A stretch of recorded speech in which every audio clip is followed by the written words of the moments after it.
All right, well, welcome and God bless. My name is Mark Wallace. This is True North Studio where we live the Word and walk with power. It's great to see you. Today, the title is Start Small, Believe Big. Start small, believe big. See, we all want the big miracle. We want that perfect job to just fall into our lap. We want our health back and we want it right now.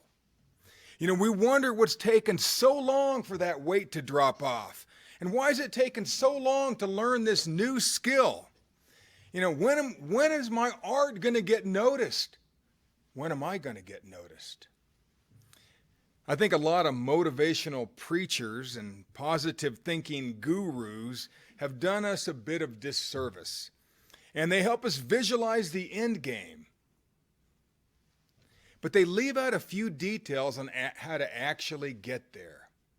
And that's what this teaching is going to focus on. We're taught that the magic will happen when we think big. We're told that we can grow rich just by thinking. Some say that there's a secret that'll change your life. Others say there's a giant within each of us that just needs to be woken up. It all sounds so easy. If we can just find that secret combination of mental energy, the whole world is supposed to be ours. Is it really that easy? Even some great verses pulled from their intricate context only show us the end game possibilities of big time believing. Like, I can do all things through Christ which strengtheneth me. We all love that. Or how about, we can do the same works that Jesus Christ did and greater works. We love that. What about, God will give us exceeding abundantly above all that we ask or think according to the power that works in us. Great verse. What's the context? Sadly, if we believe these verses, these books, these concepts, those videos, those seminars, but don't see the results, we may have bypassed a couple of simple steps. Start small, be patient. And please remember that all those Olympians, all those professional athletes, all those millionaires that we love to read about and to hear about, put in the time and put in the work before anyone ever blogged about them, wrote about them, made a movie about them.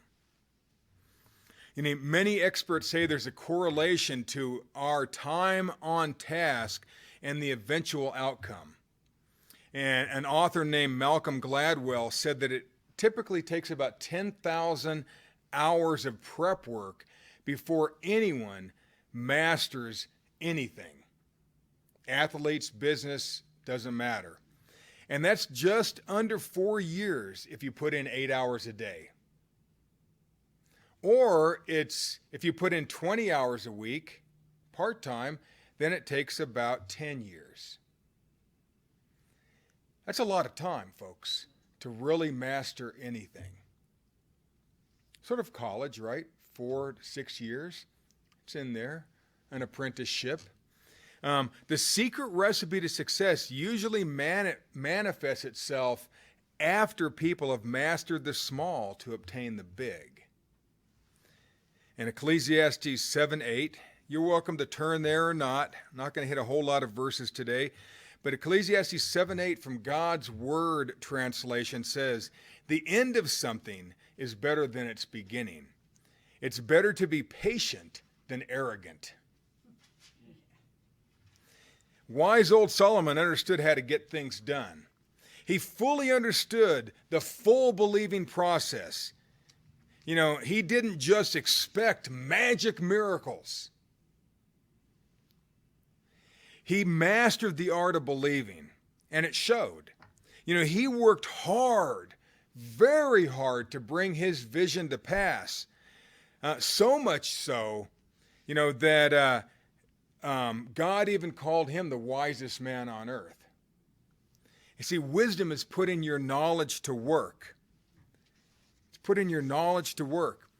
You know, Solomon was so focused on bringing his vision to pass that not just he, but the entire country caught on to that vision, and the entire country prospered.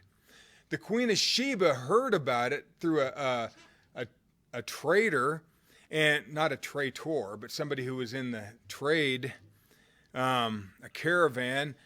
She took a few months out of her busy queenly duties to visit Solomon. And she noticed that even his servants were happy and dressed like royalty. Which means hers probably weren't. And she'd probably never seen servants of a king that were doing so well. It's because of Solomon's wisdom. And Solomon knew that starting small and believing big takes patience. You got to start with the small stuff. We all want the big stuff, but we have to start with the small stuff. Patiently pursue your prize with passion. See, so many times we want it now. I want it now. You know, but have you ever noticed that it usually takes a bit of time to accomplish anything of value? Would it be more value to you to go to college for 4 or 6 years and get a degree, or to just buy a degree for $500 online? You didn't put any effort into that except for earning $500. You see, miracles do happen, but are they guaranteed every time we cry out to God? It never says that. In fact, I was thinking how many miracles Jesus Christ did. The first 2 are documented, 1 and 2. Then they started moving so fast, you know, God didn't have enough numbers to keep up with that, I guess. You know, but now just think, if you were born with the Spirit of God, energized, you knew how to operate the Spirit of God, don't you think your life would be full of miracles? It would seem so, right? You'd be if you were just a red hot smoking believer who's totally committed to God, wouldn't it make sense that miracle after miracle would follow you through your lifetime? It seems so. But his cousin, Jesus' cousin, John the Baptist, never did one miracle. Never did a miracle. And he was born with the Spirit of God, the only human on earth that ever was. So it needs to be rethought a bit, this whole miracle thing. They are available. Expect them. But you got to depend on your own believing. Your day by day believing. You know, patiently pursue your prize with passion. You know, too often we Christians want our need to be supplied without putting in the work. And that's a recipe for failure ending in slavery. It is in any country. We don't want to put the work in. We just keep praying to God because we want this, we want that, we want this, we want that. But we're not doing anything for it. It's crazy. The same Christians, they vote a certain way typically, and they would talk against anybody in society who did that, yet we do it all the time. See, I noticed at least 10 verses that contain both the words believing and patience. And I'm not going to cover those 10. It's just going to be a great study if you ever want to see how believing and patience are tied. It takes patience to believe. Did you know that Bill Gates had access to and learned to program a computer when he was 13 years old? And he spent every available hour learning and seeing what a computer could do. He easily put in 10,000 hours in his teenage. Easily. You know, having access to a computer was unheard of at that time. And his experience set him head and shoulders above almost everyone else on earth who was his age. And when computers finally became affordable and small enough for the modern consumer, he had already written software that they were going to have to buy. Microsoft was easily born after many years of patient practice. You know, Hebrews 6:12, same verse from the King James. I guess this isn't the same verse. Hebrews 6:12. It says, that ye be not slothful, but followers of them who through faith and patience inherit the promise. And what I get out of that is, don't be lazy, you know, but imitate people who've proven that they know how to inherit what was promised them by God. You know, duplicate their efforts and master the habit of total believing conviction tempered with their patience. You know, put in the work and patiently pursue your prize with passion. Think small, receive big. And we've all heard about keeping our eyes on the big picture if we're ever going to reach our goals. And like I said before, in many ways this is true, but it does have its limitations. You know, Luke 21:19 from the Amplified says, by your steadfastness and patient endurance, you shall win the true life of your souls. Win the true life of your soul. You win yourself back through patience and steadfastness, which is believing. You know, we've been taught that we can believe and receive at an Olympic level, yet so many times we just flounder. We keep our goals for 1 week. We write it down and then we find it a year later in the cover of our Bible. You see, whereas an Olympian, they've made that habit year after year after year after year since they were children, and they're successful. I talked to the strength coach for the Air Force hockey team the other day, and he's moving to be the strength coach for the track team of the Jayhawks in Kansas. And I was talking about, you know, what they do to increase speed and skills. He said basically at the elite level of hockey, that's what he was talking about. He said they don't, any of the Avalanche training groups, he said they don't train anymore on speed or agility. They said they just cut them if they don't have it. You just have to have it by the time you're at that level. And I taught when my son played college ball, I asked him the same question. I said, boy, he's going to learn a lot of stuff with you. The coach said, if he doesn't know it, he's not going to learn it at this level. By the time you get to any elite level, you have to have had the years and years and years of training and practice and discipline, or you're not going to compete at that level. Yet we think we can believe it at accelerated, advanced Olympic level. Well, we have to put in the same kind of training and time. Does it make sense? It's the only way. That's the small stuff. Like I said last week, it's working out when you're bored, when you're sick of working out. It's not eating what you know you shouldn't eat, like every top athlete does. Or a movie star. They have to keep their shape, right? You know, think small, receive big. Maybe we've never really prospered like that guy on TV says we can. Or that motivational speaker assures us, if you just buy my set of CDs, I guarantee you will prosper.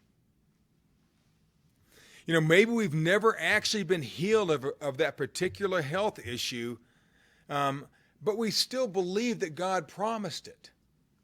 You know, sometimes we need to zoom in and concentrate on the small picture in order to receive big. Luke 21:19 from the God's Word translation. By your endurance, you will save your life. By your endurance, you will save your life. A few years ago, while in college, my wife's nephew was diagnosed with leukemia. Many of you prayed about this at that time. And this came as a shock to him and his parents because they had been such super healthy eaters his entire life, since he was born. Basically vegetarians and healthy stuff. And his parents asked him if he wanted to pursue a natural cure or if he wanted to go the route of traditional medicine.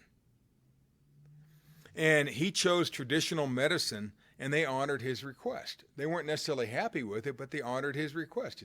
He's a young man. And his choice afforded him medications and treatments that were cutting edge and were saving the lives of people who just a few years prior would have died. Luke 21:19 from the Message. Staying with it. That's what is required. Stay with it to the end. You won't be sorry. You'll be saved. Got a problem? Stay with it to the end. Stay with it, stay with it, stay with it, stay with it. Never give up. For years, century, for even millennia, thousands of years, doctors and scientists searched for one drug, one treatment, one magical cure-all that would eradicate all types of cancer.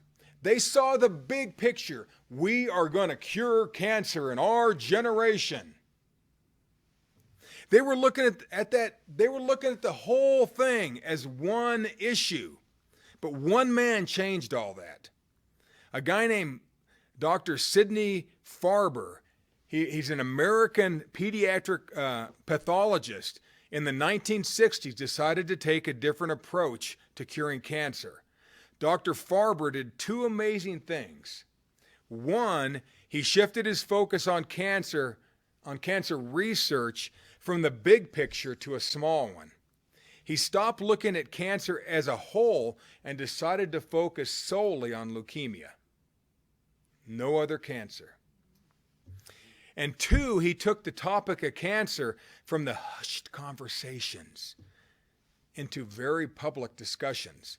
He focused on the microscopic and got America talking about cancer. And by narrowing all his research and treatments on one single problem, all his energy onto one problem, he went from the big to the small. Farber opened the door to solutions for many other types of cancers and many other diseases. How pathologists do things now is based on work that he started in the 60s. In his best-selling book, The Emperor of All Maladies, a biography of cancer by Siddhartha Mukherjee, and he's an Indian-born American physician and oncologist. And in his book, he explains the history of cancer.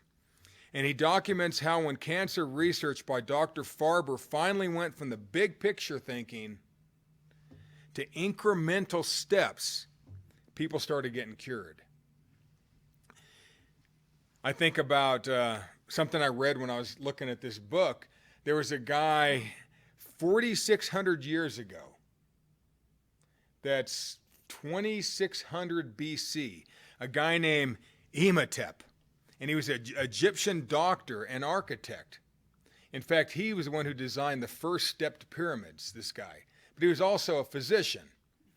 And he was the first to ever document a case study of doing a surgery on breast cancer. He was alive when Noah was around before the flood. Imhotep. And about 440 BC, a Persian queen, she was having problem with one of her breasts, and it was sort of nasty what was going on. And she quarantined herself, wrapped herself in a sheet. Then she realized it's not getting any better, so she had her slave amputate part of it, and she was cured, for a time. and his name is Damascus. Sort of funny, but that's where that name came from. That was the first time that it had ever come up after the first writings from Imhotep. Just a little over 4,000 years, the world was silent on cancer.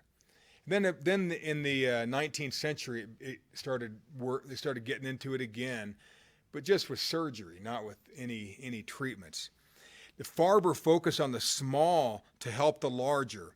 And because of Farber's focused pinpoint research and treatments, our nephew has been cancer-free for a number of years and is a super successful web designer in New York City right now. See, similarly, at times we each need to step back from that big picture, that big thing that we just got to have and that we want right now, and make ourselves think smaller. And we have to first get good at the small stuff, and then we're going to be ready to move up to the big stuff. Small incremental levels of believing will get you to where you want to go. Here's Luke 21:19 from the World English Bible. By your endurance, you will win your lives. Win your life back. By patience and believing. Put in the work and passionately pursue your prize with persistent passion. You see, think small to receive big. Now, start with the small stuff.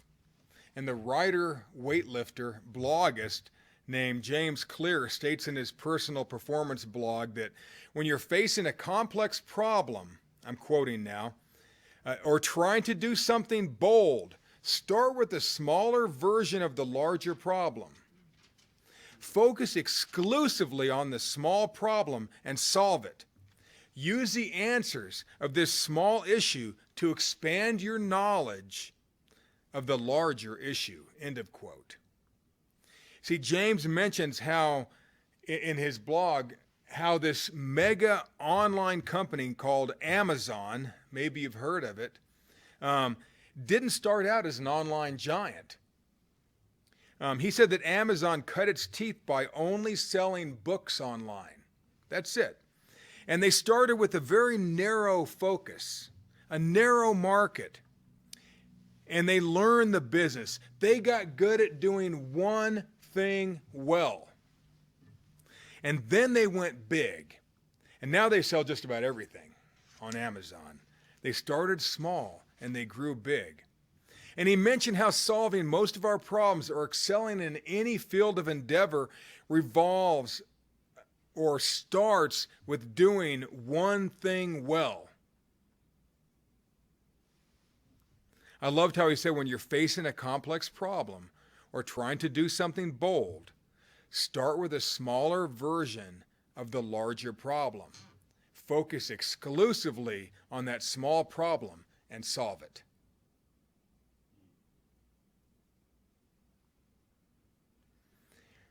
Here's an example. Let's say I wanted to become better. I wanted to become a great photographer. Okay? I want to be an artist. I want to be known for this. My son and I, we could use the self-same camera, photograph the exact same subject, but his art will be purchased and go in someone's frame while my snapshots, rest unnoticed in the computer's JPEG purgatory. And some of you are excellent photographers too. They're hanging on the walls in here. I can't compete. I think I'm good. I want to be good, but I don't practice to be good. I'm not equipped to be good. I haven't bought that stuff. But see, it's the same thing. You put the time in. If you want to be a great photographer, you have to take a lot of pictures. See, Adam spent thousands of hours on both sides of the camera. He can visualize the outcome before the shutter button is pressed. But it took him years of patience and practice and trial and error. See, if I want to excel at photography, it'll take me a lot more work than right now I'm willing to put into it. James chapter 1, verse 2. You may want to turn to this. This is crazy amazing stuff. You're going to find some of the real keys to believing. Now, James here, this was Jesus Christ's half-brother. Imagine hanging with that guy your whole life. And this is written fairly early on in Acts. And we're going to read 2, 3, and 4 of James 1. My brethren, count it all joy when ye fall into divers temptations. Let me get to the end before you start, thinking about all this. Knowing this, that the trying of your faith worketh patience. But let patience have her perfect work, that ye may be perfect and entire, wanting nothing. Now notice how faith and believing is, how faith, which is believing, is linked to patience again. So often you're going to see it. There's at least 10 times. I'm sure there's more. And here's what I got out of those verses. Verse 2, experience the joy that comes from being exposed to different and challenging circumstances. Verse 3, know that as you put your believing to the test, you will be excited to know that your believing will morph into a patience that will help you endure. Verse 4, as you stick with it, your ability to patiently endure will grow exponentially until it's totally formed and matured. When you develop your believing and patience to that point, you will no longer lack a single thing. Now, I'm going to simplify it even further. I got basically 3 steps on real life steps on how to believe. 1, keep yourself blessed when the pressure's on. 2, put your believing to the test little by little and watch yourself grow. Number 3, stick with it until you reach your goal. This is probably what Jesus had taught James,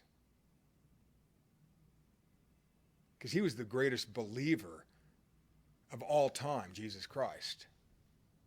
He knew how to get stuff done and how to have his needs supplied. He understood miracles, but he also understood work. Tireless work, rising up early in the morning to pray, staying up late at night, eating meals, sometimes healing people for 3 days. Not one person. Just the people just kept coming. He understood the work it took, little bit by little bit by little bit, to get to the point where he could fulfill his course and finish his race. Think about these guys who are doing the Tour de France right now. They didn't just hop on a bicycle, a year ago. They've been riding since they were in knickers. Whatever a knicker is. I mean, they've been doing it for years. Years and years. They've worked on a team. They worked their way through the pack, and to move up to the point where the whole team will help move them along, draft for them, get them to the front of the pack. They've done so much work.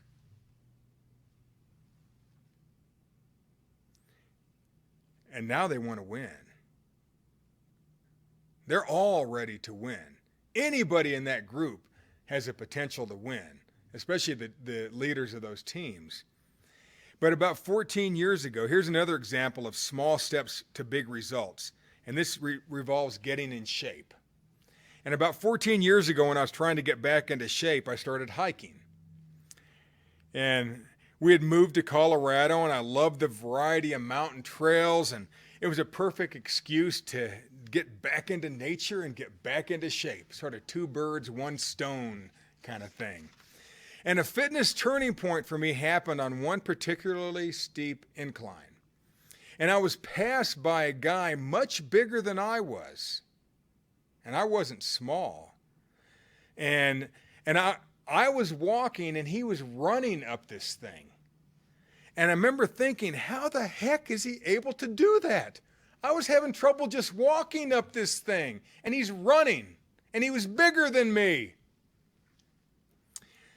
So I said, I'm going to run to the end of that switchback where that trail ends. So I ran maybe 20 yards. You know. And then I walk some and I go, I'm going to run to that tree. You know, and it was hard, especially up in a little bit of altitude. And, but I did it. And over the weeks, I made the distance of running further and further and further between stops. And within 2 years, I was running about 33 miles a week on mountain trails. And I started with walking, then jogging short distances, then a mile or two, then 5K races, then 10-mile races, then half marathons, until I was finally able to do the Pikes Peak Marathon. I never thought I would do it. I thought people who did that were crazy. They are.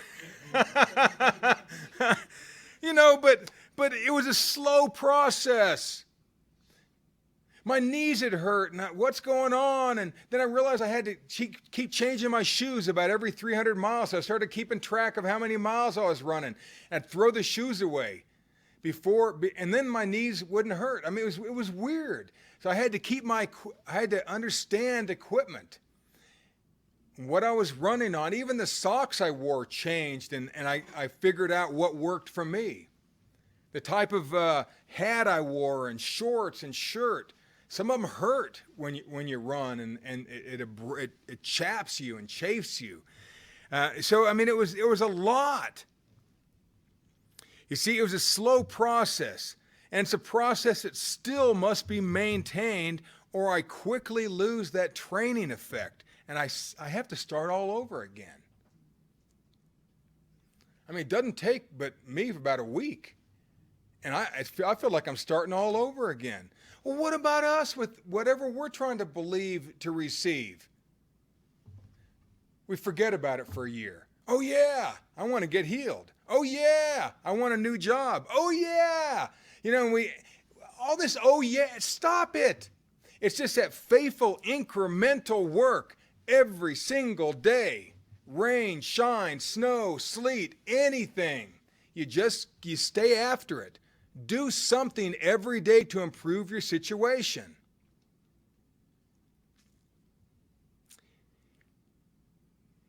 Weight loss. My next problem wasn't cardiovascular endurance. I had that. I was running 33 miles a week. But I wasn't dropping any weight. I mean, it was weird. I could run a long time, but I wasn't dropping weight. I stayed exactly the same as before I started running. And that's when I met that ultra marathon lady that I mentioned a couple of weeks ago. And I spoke with her while she slowed down enough to jog beside me. We talked pleasantries for a minute, and I thought, well, this woman probably is in the know. And so I told her about my weight loss problem and my dilemma, and she saw me out there all the time running, about 3 times a week, and I told her that maybe it was my genetic makeup, and you know, that I had a body built for survival, and this is just the way I am. And this is how I had sort of come to think of myself. And usually when I told people that, they would nod their heads solemnly, you know, in agreement to my excuse. And she flatly just said, "You're eating wrong." And then she took off. She was over the next hill and gone. And I went home that day, and I told Josephine about my encounter, and she remembered a book that my gravitationally gifted older brother, who's a self-proclaimed diet expert, once suggested. He knows every diet. And so we changed our diet to more of a Mediterranean style. And within 90 days, 45 hard-kept pounds finally vanished. And mind you, I didn't cheat at all. Not even one chip or one crouton. I told myself that losing weight is easy. And it takes less work. There's less forks to pick up. There's less times to the refrigerator, less trips to Subway, less trips to Taco Bell, less Diet Cokes. So I'm doing less, so it has to be easier. At least that's what I told myself. And, but what was hard was the discipline required to say no. And the lifestyle change. A lot less fork and a lot more action. To put the two together. I don't need to work as hard today to maintain. I cheat sometimes now if I feel like it. I know what's going to happen if I cheat too much. You see, but during that initial weight loss process, it was all day long, every day. It was always on my mind. It never, ever, ever left because my goal was to drop that weight and get to a healthy weight. It's not good to lug around that. It wasn't for me. Maybe some people can, but it wasn't good for me. And, so start small, be patient, and receive big. And this next set of verses in Romans 5 are similar to what James said, but this is Paul speaking this.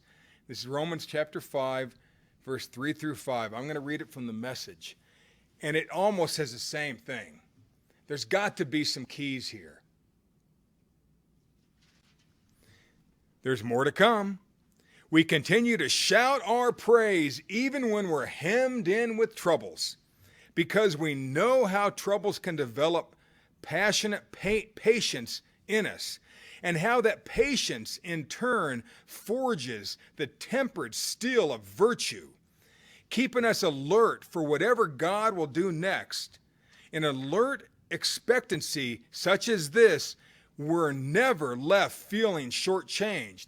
Quite the contrary.